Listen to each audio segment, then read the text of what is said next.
विश्व प्रसिद्ध धनुजात्रार आज होउछि 10म दिन। कृष्ण बलराम को मथुरा रे स्वागत संबर्धना करा जिवो।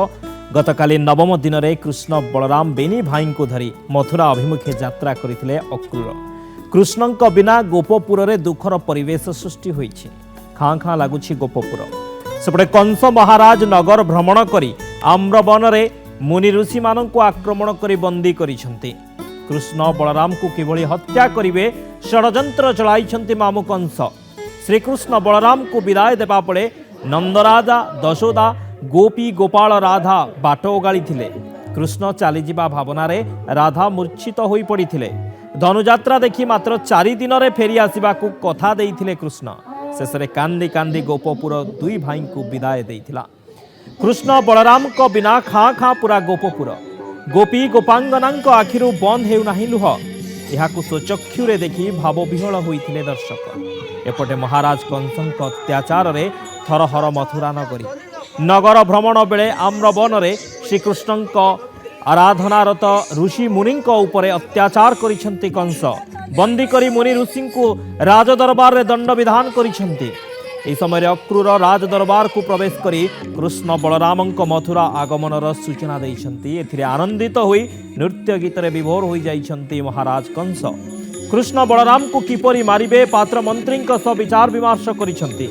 विश्व प्रसिद्ध धनुजात्रार आज 10म दिन रे कृष्ण बलराम को मथुरा रे स्वागत संबर्धना करा जिबा सह सुदामा माली और रजकंक सह साक्षात या सहित कुबुजा उद्धार हेबो।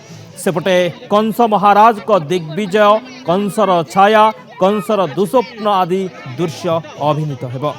आम सहित हिमांशु नंद बरगढ़ रिपोर्टर जोड़ी होइछंती।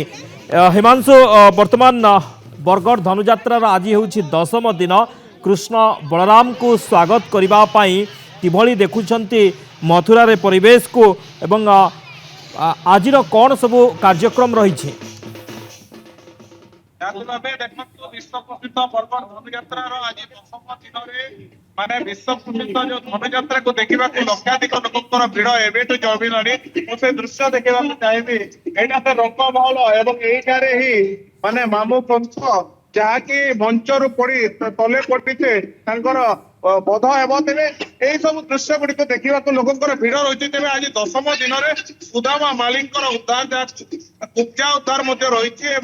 आहरी जदि कहवा वर्तमान समय जदि कहवा रजक उद्धार रही। तेज यही सब जीवंत दृश्य को देखा विश्व प्रसिद्ध बरगढ़ धनुजात्रा को लक्षाधिक लोकर भिड़ आम किसी प्रतिक्रिया नहीं पार।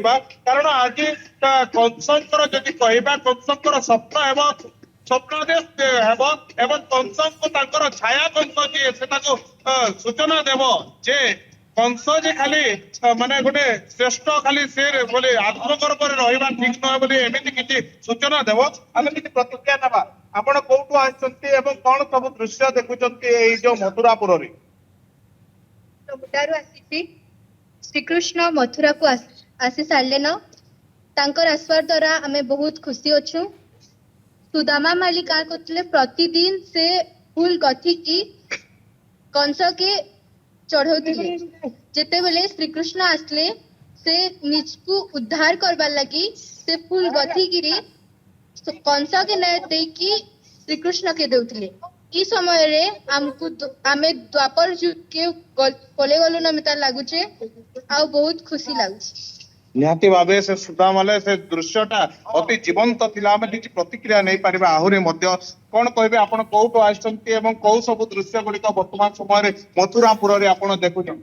आमे सुंदरगढ़ पे आसीछु आ इठी आछि से त विश्वर सबुठु मुक्त रंग मंच आज सुदामा माली केंती ताको विचार पाइले से विषय रे हेबो नाटक हेबो। आमे 2 घंटा हेलानी इठी बसी की जगिछु। हमको माने बहुत भल लागिछि। कृष्णकर बाहर आम दर्शन करके आसी सारे तापर ये रक्त रंग मंच आम माने से नाटकटा देखी आम पूरा 2 घंटा है बसिकी आम देखुछु। सेपटे गोपपुर मथुरा सारिकी आसी कृष्ण महाप्रभु सेपटे माने राधा सखी माने पूरा झुरुंट कांदुंट कांदरे माँ माने यशोदा माँ कांदरे पणत कानी पूरा भिजिगला एपटे कितु माने से मथुरा को से कंसकर बध करने आम देखिए माने हमको बहुत खुशी लगे। बहुत एक्साइटेड अच्छे हमको बहुत खुशी लगी। ନିହାତି ଭାବେ ଆଜି ଘରେ ଘରେ ଯାହାକି କୃଷ୍ଣ ବଳରାମଙ୍କ ପୂଜାର୍ଚ୍ଚନା ଚାଲିଛି ଏବଂ ଲୋକମାନେ ବେଶ ଖୁସି ଅଛନ୍ତି ମଥୁରାପୁରରେ, କାରଣ ତାଙ୍କୁ ଉଦ୍ଧାର କରାଯିବ ବୋଲି ସେମାନେ ଚିନ୍ତା କରୁଛନ୍ତି। ଆଉ ଯଦି ନିହାତି ଭାବରେ କହିବା ମଥୁରାରେ ଯେତେବେଳେ କୃଷ୍ଣ ବଳରାମ ପହଞ୍ଚିଛନ୍ତି ତାଙ୍କୁ ସ୍ୱାଗତ କରିବା ପାଇଁ ସମସ୍ତେ ପ୍ରସ୍ତୁତ ଅଛନ୍ତି ଏବଂ ସମସ୍ତେ ଖୁସି ମଧ୍ୟ ଅଛନ୍ତି। ବହୁତ ବହୁତ ଧନ୍ୟବାଦ ହିମାଂଶୁ ସମସ୍ତ ସୂଚନା ପାଇଁ। ସମୟ ହୋଇଛି କଭର ଷ୍ଟୋରି କେଟ୍ ରଖିବା। ନମସ୍କାର।